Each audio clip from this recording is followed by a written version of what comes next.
tak tersentuh. Dua pria yang sudah lama mau berjumpa inspektur sore ini sedang melihatnya masuk ke warung kopi Usah Kau Kenang Lagi. Mereka telah bertanya sana-sini soal kebiasaan inspektur. Dan benar, dia selalu datang ke warung kopi yang sama pada hari yang sama dan jam yang sama usai jam dinasnya. Bahkan dia selalu duduk di bangku yang sama. Sibuk salah seorang pria itu menelpon. Tak lama kemudian datanglah seorang perempuan cantik naik motor Vespa sambil menenteng bungkusan kertas. Dia bergabung dengan dua pria tadi. Mereka melihat-lihat sekeliling. Keadaan sepi, tak ada orang lain. Lekas kedua pria itu menghampiri inspektur yang duduk di pojok sana. Pada inspektur mereka bilang bahwa mereka lah dulu pernah berpesan pada sersan PRB untuk meminta bertemu dengan inspektur. Oh ya, saya ingat, kata inspektur. Punya cerita dua pria itu ternyata punya bisnis barang-barang mewah. Mereka minta dilancarkan sebab sering direpotkan oleh pihak-pihak tertentu. Ojeh bu, tak ada masalah. Pengamanan rutin saja, beres. Senang bukan main mereka dan tersenyum lega sebab semuanya tak sesulit yang mereka duga. Mungkin mereka telah mendengar bahwa Inspektur Abdul Rojali itu tak tersentuh. Ah, siapa bilang? Apa yang tak dapat dibeli di dunia ini? Tiba-tiba inspektur bangkit. Bahkan belum sempat memesan kopi. Mungkin dia mengendus gelagat yang tak baik dari kedua orang itu. Terpana mereka melihat inspektur mengengkol motor bebeknya lalu meluncur meninggalkan warung kopi. Kejar dia, perintah salah satu pria itu. Si cantik menyambar tas kertas di atas meja itu lalu bergegas mengejar inspektur. Dengan motor bagusnya tak kesulitan dia mengejar motor bebek tua inspektur.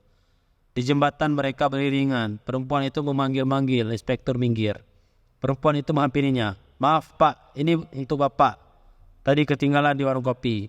Tanpa turun dari motornya diserahkannya tas kertas itu pada inspektur lalu berlalu. Inspektur membuka bungkusan kertas itu. Tebal duit pecahan tertinggi di dalamnya. Baru masih terikat label dari bank. Sepintas saja dia tahu belasan juta jumlah uang itu. Sepi di jembatan sana itu, tak ada siapa-siapa. Tak ada orang yang melihatnya menerima uang itu dan ingat, dia tak pernah meminta uang pada siapapun. Kedua alasan itu selalu lebih dari cukup untuk membuat seorang aparat mengkhianati sumpah jabatannya. Senyap yang terdengar hanya riak-riak sungai Linggang. Inspektur termangu memandangi permukaan sungai. Pikirannya terlempar pada uang kontrak awal 10 juta ruko yang ditaksirnya untuk warung kopinya nanti, yang tak mampu dibayarnya. Teringat pula dia akan cita-cita anaknya untuk sekolah setinggi-tingginya, akan keperluan rumah tangga yang tak ada habis-habisnya, akan atap rumahnya yang bocor sehingga jika hujan banyak baskom dan ember seantero rumahnya, dan pada kenangan pahit tahun lalu waktu putri sulungnya sangat ingin masuk sekolah perawat tetapi dia tak mampu membayar uang muka 9 juta. Begitu banyak keperluan, begitu banyak hal mendesak untuk dibayar, begitu banyak persoalan bisa beres dengan sebungkus uang itu. Tiba-tiba inspektur merasa sangat sedih. Diengkolnya motornya, kembali dia ke warung kopi itu. Kedua pria dan si cantik masih ada di sana. Inspektur menghampiri mereka dan meletakkan tas kertas itu di atas meja. Mereka terpana melihat mata inspektur merah dan berkaca-kaca. Inspektur tak berkata-kata dan langsung pergi. Ketiga orang itu saling pandang. Salah seorang dari pria itu merampas tas kertas tadi dan melemparkannya pada pria lain di depannya. Apa kataku? Kasih dia paling enggak 20 juta. Lihat dia tersinggung sampai mau nangis begitu. Dasar pelin lu, 1000 topeng monyet. Terpojok di sudut kota, duduk muram seorang guru. Belakangan Pak Akhiruddin, guru seni di Semea itu, tampak semakin sering memencilkan diri. Sudah lama guru akhir mengajar sehingga mungkin macam guru seni lainnya, dia telah mengalami menjadi guru sekaligus seniman muda yang baru tamat kuliah. Mengajar dengan penuh semangat dan idealisme, lalu seiring waktu, semangat itu pudar. Dulu guru akhir eksentrik, suka berkalung dan bergelang-gelang etnik. Tasnya tas sandang bercorak artistik.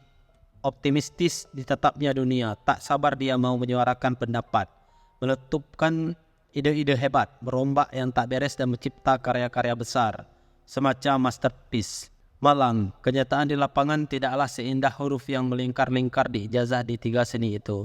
Klasik dan klise, dia menghadapi lingkungan bebal seni yang tak mendukung.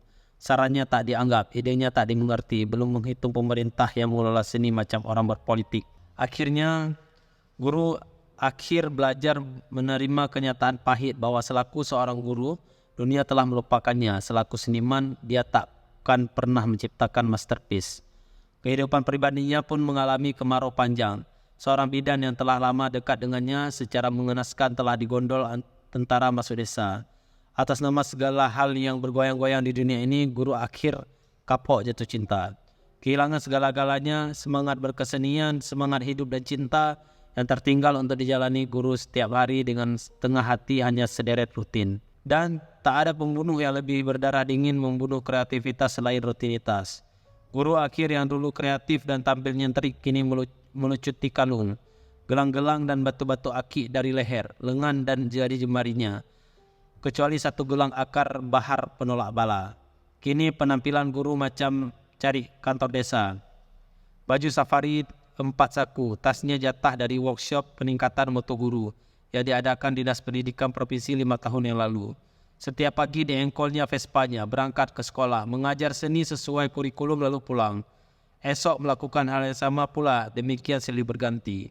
Lambat laun seniman dalam diri guru akhir terpekur, lalu terbaring lalu pingsan. Bahkan setiap bulan Agustus saat banyak lomba-lomba seni dan karnaval, guru tak bersemangat lagi memikirkan konsep seni dan menyiapkan murid-muridnya untuk tampil dan berlomba. Sebab dari tahun ke tahun begitu-begitu saja. Lomba-lomba itu, kata guru, hanya pengulangan-pengulangan, apresiasi-apresiasi itu. Hanya basa-basi, karnaval itu hanya rombongan orang mendandani diri seadanya. Yang penting berwarna-warni, lalu melenggak-lenggok di jalan aspal yang panas di bawah terik matahari pukul 2 siang. Haus, bersimbah keringat, bau kumal, mengangkat spanduk bertulisan klise mengajak ini itu. Politik, spanduk, reklame, pamer kemegahan, harta benda, profesi, penyuluhan dan parade propaganda itulah intinya pawai-pawai itu menurut guru. Sama sekali bukan seni karnaval. Tahun ini meski Agustus telah meloncat-loncat ingin masuk di gerbang kota Belantik, guru akhir belum juga muncul dengan konsep karnaval.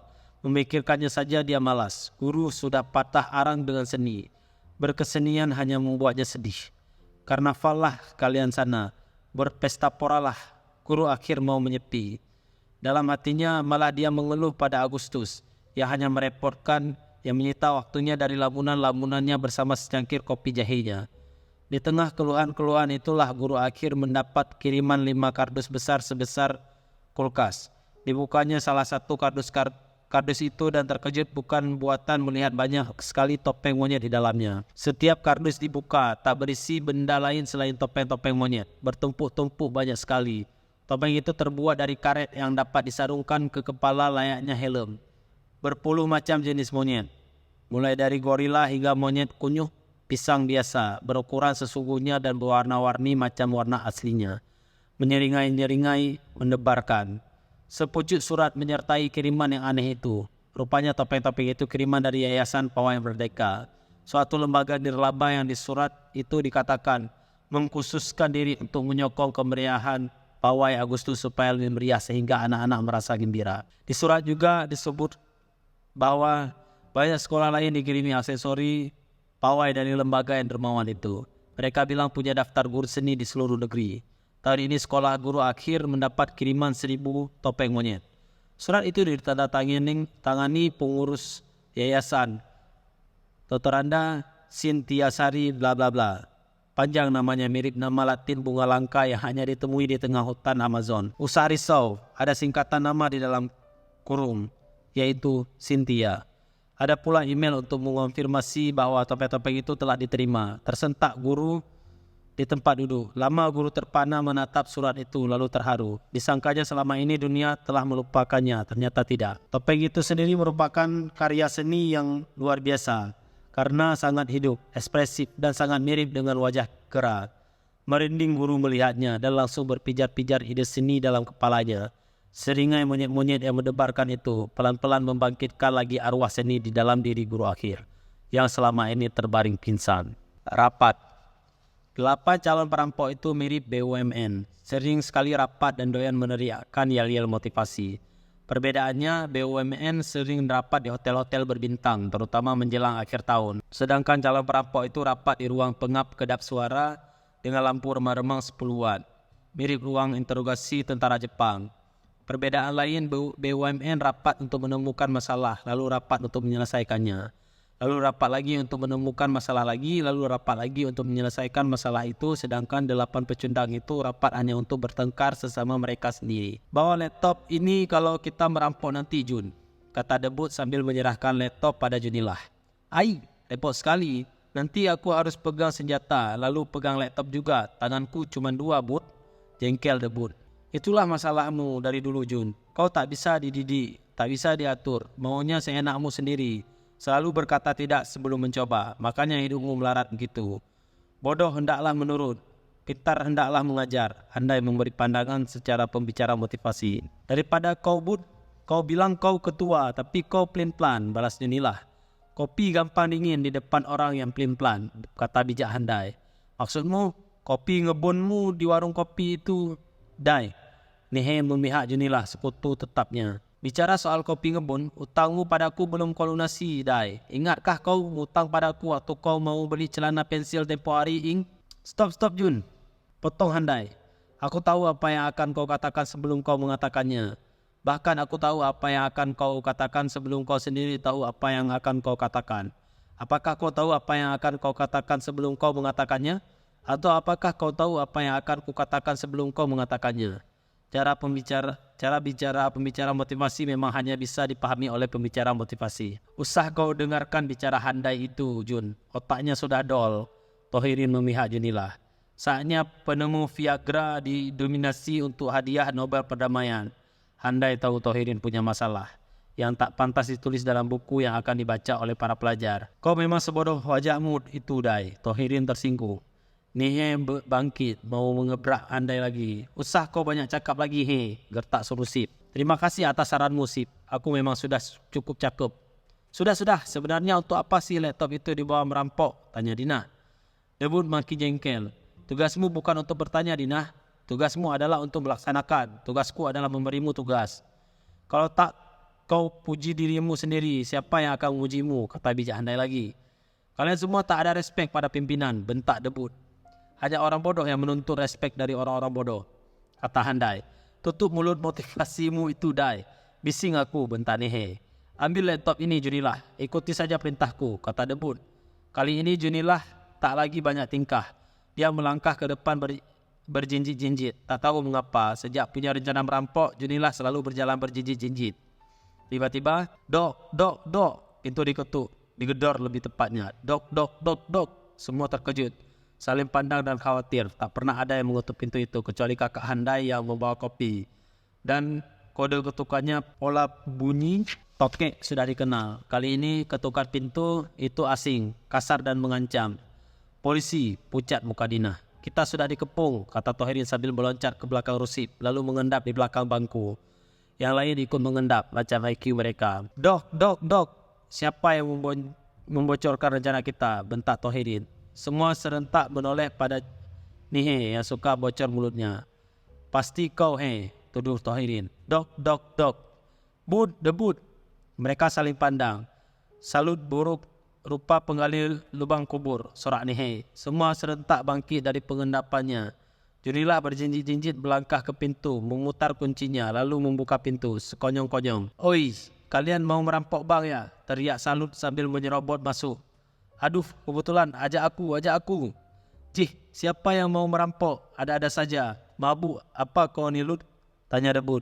Usah kau bohong, Bud. Aku tahu kalian mau merampok bank. Siapa yang bilang padamu? Tohirin menutup wajahnya dengan tangan. Ajak aku merampok, Bud. Kebetulan, Bud. Kebetulan apa, Lut? Kebetulan aku sangat perlu duit, Bud. Mendesak. Perlu duit untuk apa, Lut? Untuk operasi plastik muka burukku ini, Bud. Aku juga mau punya istri macam orang-orang lain itu, Bud. Semua terpana, memelas wajah Salut. Tak bisa, Lut. Pendaftaran sudah ditutup. Silakan hubungi penjahat lain. Anggota sudah terlalu banyak. Susah koordinasinya. Bisa-bisa tertangkap kita nanti. Genapkan jadi 9, Bud. Tak bisa, Lut. Nasib buruk suka angka ganjil. 8 sudah sip. 9 terlalu banyak. Teganya kalian. Dari dulu kita selalu sama-sama. Mengapa kalian tak mengajakku? Karena anak kecil bisa terkena sawan melihat wajahmu itu, Lut. Orang yang telah melihat wajahmu tak akan lupa sampai dia mati. Itulah alasan kau tak kami ajak.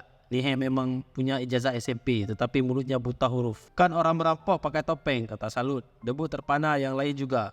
Iya ya, mengapa kita tak pernah terfikir sampai ke sana? Debu menjelaskan pada Salut bahwa mereka merampok bank untuk mencari dana demi membayar uang kuliah anak Dinah yang mau masuk fakultas kedokteran.